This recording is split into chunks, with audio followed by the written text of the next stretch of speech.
Hello, good morning.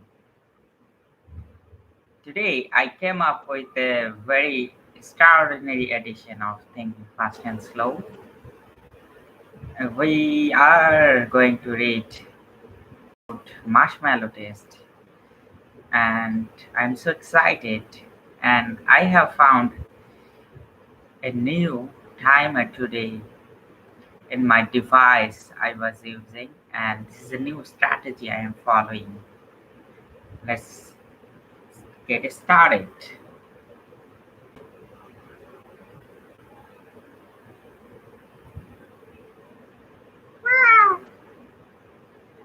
But to remain alone in a room facing a desk with two objects, a single cookie and a bell that the child could ring at any time in the experimenter and received one cookie. As the experiment was described, there were no toys, books, pictures, or other potentially distracting items in the room. The experimenter left the room and did not return until 15 minutes or the child had rung up the bell, eaten the rewards, stood up, or shown any signs of distress. The children were watched through a one-way mirror and the film that shows their behavior during the waiting time always has the audience roaring in laughter. About half the children managed the feat of waiting for 15 minutes, mainly by keeping their attention away from the tempting reward. 10 or 15 years later, a large gap had opened between those who had resisted temptation and those who had not. Resistors had higher measures of executive control in cognitive tasks, especially the ability to reallocate their attention effectively. As young adults, they were less likely to take drugs. A significant difference in intellectual aptitude emerged. The children who had shown more self-control as 4-year-olds had substantially higher scores on tests of intelligence. A team of researchers at the University of Oregon explored the link between cognitive control and intelligence in several ways, including an attempt to raise intelligence by improving the control of attention. During 5 40-minute sessions, they exposed children aged 4 to 6 to various computer games specially designed to demand attention and control. In one of the exercises, the children used a joystick to track a cartoon cat and move it to a grassy area while avoiding a muddy area. The grassy areas gradually shrunk, and the muddy area grassy expanded, requiring progressively more precise control. The testers found that training attention not only improved executive control, scores on nonverbal tests of intelligence also improved, and the improvement was maintained for several months. Other research by the same group identified specific genes that are involved in the control of attention, showed that parenting techniques also affected this ability, and it demonstrated a close connection between the children's ability to control their attention and their ability to control their emotions. Shane Frederick constructed a cognitive reflection test which consists of the bat and ball problem and two other questions chosen because they also invite an intuitive answer that is both compelling and wrong. The questions are shown here. He went on to study the characteristics of students who score very low on this test. The supervisory function of System 2 is weak in this paper and found that they're prone to answer questions with the first idea that comes to mind and unwilling to invest the effort needed to check their intuitions. Individuals who uncritically follow their intuitions about puzzles are also prone to accept other suggestions from System 1. In particular, their suggestions from System 1, in particular, their impulsive impatient, and keen to receive immediate gratification. For example, 63% of the intuitive respondents say they would prefer to get $3,400 this month rather than $3,800 next month. Only 37% of those who solve all three puzzles correctly have the same short-sighted preference for receiving a smaller amount immediately. When asked how much they will pay to get overnight delivery of a book they have ordered, the lowest scorers on the cognitive reflection test are willing to pay twice as much as the highest scorers.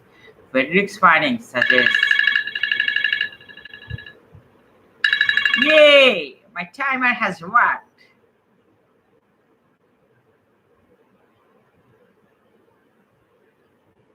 Today, we studied about a very interesting topic like if I am driven by system one, impulse driven, and I go with the idea that comes into my mind or the intuition that is within my mind drives me to take decisions very quickly. What are the other repercussions of it? Like, um, does it have an effect on other functions of my mind? Like, as Kahneman tells about executive control or impulsivity features. And this is a very interesting topic because, like, we have to think about present moment, present reward, as well as long-term reward too. Like, both is important equally. And like when there is a test that I'm getting $10 for 1 hour, um, for waiting for an hour, and I'm getting $100 for waiting for 2 hours or 3 hours. Um, I would definitely prefer the second one, the longer term one.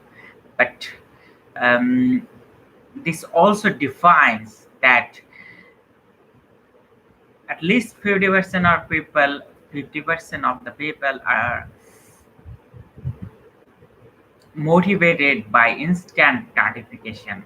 That means they are mostly dependent on what is happening right now. The external impulses or stimuli is making us to do. This is what I learned from hours of inner work, that something other than me is not my own. Like, whatever it is, like validation or a novelty that is created by an external stimuli, like news, information, social media, or communication mediums, that is impermanent. And even like everything is impermanent, but the thing is that um, if we're so much dependent on external stimuli, we may become slave to that stimuli creating device. I am referring device as um, not as the digital tools or apps. I'm using like also analog things like people. Oftentimes we also use people as drugs too. I have used that. I was so dependent on human beings, which created a lot of um, anxiety within, and I had very weak internal boundaries. For that, I suffered, and I also made suffer other people. Anyways, uh, coming back to the topic, um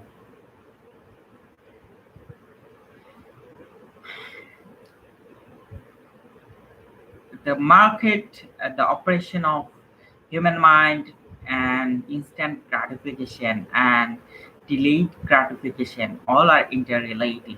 Like, did, Kahneman, they did a survey like who are mostly driven by system one.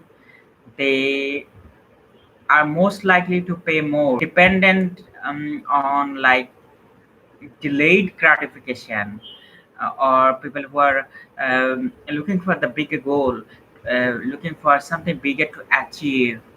They will wait patiently, and they are not uh, likely to take impulse driven decisions. um, and it has a huge effect on the market too. Like, um, everyone is trying to nudge us to a certain direction. Everybody is trying to sell something to us. So whatever it is a good or service or anything specific, we have control in ourselves, like what we will decide. But there is a very important question that needs to be asked, like, do I really need this, and do I have the budget or financial capability to afford it? Like, I also take a lot of impulse driven decisions. Like, recently I was reflecting within, like, I don't have budget limits for people who are dependent on me, or people who I care about. When it's a monetary number, I spend horrendously, and I don't have any budgetary limits there. But when in terms of myself, or in terms of something related to myself, I make calculations, and the mental accounts I have. It's a very interesting concept in behavioral finance, that the mental accounts I have, um, for people I care about or I have emotions for, it has been creating stronger emotional value, and making me do uh, things that I will not be doing for myself too. So, as I have, like, I think I haven't talked about fungibility, like, um, recognizing all the money as same, but it's kind of dubious. Like, when we are in dire need, a small amount of money creates big amount of emotional value, and that's where comes the concept of mental accounting. Like, when it's for someone whom I adore, and have strong amount of emotions within, we will not consider any budgetary limits. Well, even we may rely on debts. I have done that. I have taken loans to support people I care about, but I would not even consider to do it for myself. And even I have seen my parents have done that too for years. They relied on um, loans and other means of uh, financial uh, lending products to help people they care about. So I don't know. I mean, as I can say, like, the realization I had lately, which I never practiced in my life or journey so far, that at any moment, at any point, my primary responsibility is to take great care of myself, physically, mentally, spiritually. So if I'm not taking great care of myself, I will not be take care of anyone dependent on me. And I have been learning taking care of myself, um, one day at a time, from last few years. And, like, preserving my inner calm, which is the most important thing I'm been trying to achieve. Anyways, I will come up with a new edition tomorrow. I'm trying to be regular with the time, but I'm sleeping a lot these days because of the fatigue.